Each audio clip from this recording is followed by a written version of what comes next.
प्रधानमंत्री नरेंद्र मोदी को आज रूस ने सबसे शानदार तोहफा दिया। पीएम मोदी को रूस के सबसे बड़े नागरिक सम्मान Order of Saint Andrew the Apostle से नवाजा गया। इस सम्मान से नवाजे जाने के बाद प्रधानमंत्री नरेंद्र मोदी ने कहा कि यह पुरस्कार भारत के 140 करोड़ लोगों का सम्मान है। वास्तव में यह सम्मान भारत और रूस के परंपरागत संबंधों को और मजबूत बनाने की दिशा में बढ़ाया गया एक कदम आप इसको मान सकते हैं। इसके साथ ही रूस से भारत को एक और शानदार तोहफा आज ही मिला है पीएम की इस यात्रा के दौरान। वो ये कि रूस भारतीय सैनिकों को वापस भेजने के लिए तैयार हो गया है। आपको याद होगा एनडीटीवी इंडिया ने ऐसी बहुत सी रिपोर्ट्स आपको दिखाई थी कुछ महीनों पहले, जब यूक्रेन वॉर में रूस की तरफ से नौकरी का लालच देकर तमाम भारतीय युवाओं को रूस बुलाया गया। उनको वहाँ पर नौकरी देने के बहाने उस फ्रंट पर झोंक दिया गया जहाँ पर रूसी सैनिक यूक्रेनी सैनिकों से लड़ रहे थे।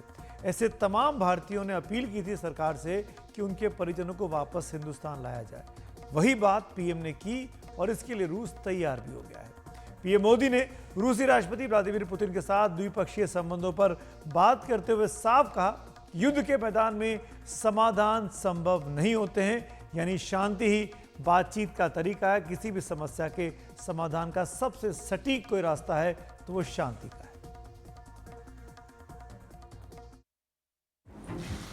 भारतीय समय के मुताबिक दोपहर 2:30 बजे क्रेमलिन में प्रधानमंत्री मोदी और राष्ट्रपति पुतिन के बीच करीब 1 घंटे तक बैठक चली और उसके बाद प्रतिनिधिमंडल स्तर की बातचीत हुई। इस दौरान कई प्रमुख मुद्दों पर चर्चा हुई।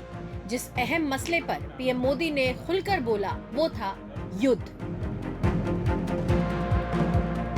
मित्र के नाते मैंने हमेशा कहा है कि हमारी भावी पीढ़ी के उज्जवल भविष्य के लिए शांति सर्वाधिक आवश्यक है।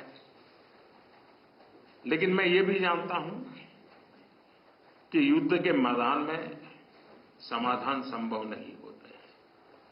बम, बंदूक और गोलियों के बीच समाधान और शांति वार्ताएं सफल नहीं होती हैं और हमने वार्ता के माध्यम से ही शांति के रास्ते अपनाने होंगे।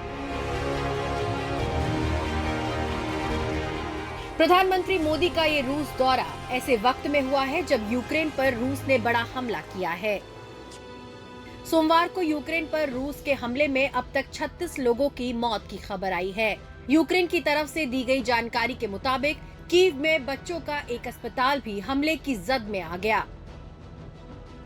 यहाँ भर्ती बच्चों को दूसरे अस्पतालों में शिफ्ट करना पड़ा है। हालांकि रूस ने इस अस्पताल को निशाना बनाए जाने की बात से साफ इनकार किया है। प्रधानमंत्री ने राष्ट्रपति पुतिन के सामने इस मुद्दे को बेहद प्रमुखता से उठाया है। एक्सेलेंसी, युद्ध हो, संघर्ष हो, आतंकवादी हमले हो, मानवता में विश्वास करने वाला हर व्यक्ति जब जानहानि होती है तब बहुत पीड़ित होता है। लेकिन उसमें भी जब मासूम बच्चों की कत्ल होती है, मासूम बच्चों को मरते हुए देखते हैं, तब हृदय छलनी हो जाता है और वो दर्द बहुत भयानक होता है। और इस विषय में भी आपसे विस्तार से चर्चा हुई है। प्रधानमंत्री मोदी ने रूस के राष्ट्रपति पुतिन को हर संभव मदद का भरोसा दिलाया और बीते सालों में हुए तेल के कारोबार को लेकर आभार भी जताया। दुनिया के अनेक देशों के नागरिकों को पेट्रोल डीजल के कारण बहुत बड़े संकट से गुजरना पड़ा और आज भी गुजरना पड़ रहा है। लेकिन हमारे उस कारोबार के कारण हम भारत के नागरिकों को पेट्रोल डीजल के इस मार से बचा पाए, इन्फ्लेशन से बचा पाए और स्टेबिलिटी भी ला पाए। इसके लिए भी मैं आपका आभार व्यक्त करता हूं। इससे पहले बातचीत की शुरुआत में ही राष्ट्रपति पुतिन ने भी प्रधानमंत्री मोदी के कामकाज की तारीफ की।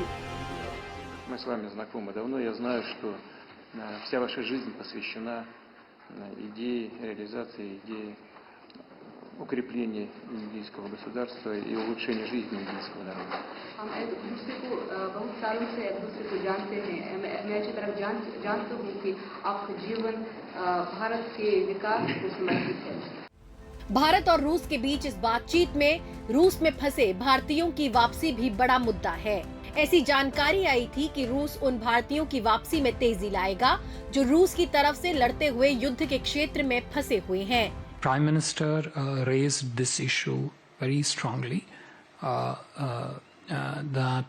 प्रधानमंत्री ने बहुत गंभीरता से इस मुद्दे को उठाया कि सभी भारतीय नागरिकों को जल्दी से जल्दी भारत लाया जाए। रूस ने भी इस पर सहमति जताई है।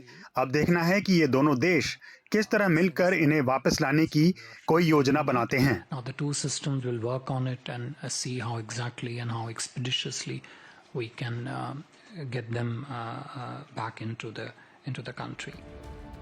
माना जा रहा है कि पीएम मोदी और राष्ट्रपति पुतिन की मुलाकात में दूसरे कई अहम मुद्दों पर बात हुई, जिसमें व्यापार और निवेश से लेकर सैन्य और सुरक्षा के जुड़े मुद्दे शामिल हैं। भारत और रूस के बीच $65 बिलियन का व्यापार है, लेकिन इसमें भारत का हिस्सा $4 बिलियन का है, जबकि $61 बिलियन हिस्सा रूस का है। इसमें कैसे एक संतुलन पैदा किया जाए, ये एक अहम मुद्दा है। भारत की ऊर्जा संबंधी जरूरत अधिक है। रूस से भारत बड़े पैमाने पर तेल ले ही रहा है। परमाणु ऊर्जा की दिशा में भी रूस के साथ सहयोग चल रहा है। T-90 टैंक्स के उत्पादन को लेकर भी भारत और रूस के बीच बातचीत और सहयोग की प्रक्रिया चल रही है। प्रधानमंत्री मोदी ने राष्ट्रपति पुतिन के साथ बातचीत में उम्मीद जताई कि मैन्युफैक्चरिंग के क्षेत्र में दोनों देशों के रिश्ते और मजबूत होंगे।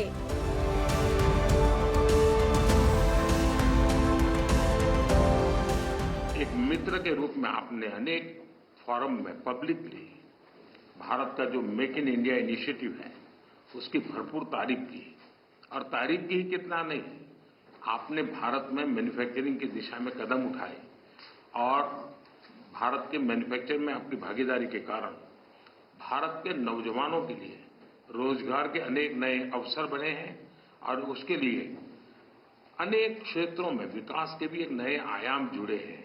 और मैं मानता हूं कि मैन्युफैक्चरिंग के क्षेत्र में आने वाले दिनों में, क्योंकि उसके परिणाम बहुत अच्छे मिल रहे हैं, और मजबूती मिलेगी ऐसा मुझे लगता है। पीएम मोदी ने इस बात की खुशी जताई कि दोनों नेताओं ने खुले मन से आपस में चर्चा की और एक दूसरे के साथ विचार साझा किए। Bureau report, NDTV India.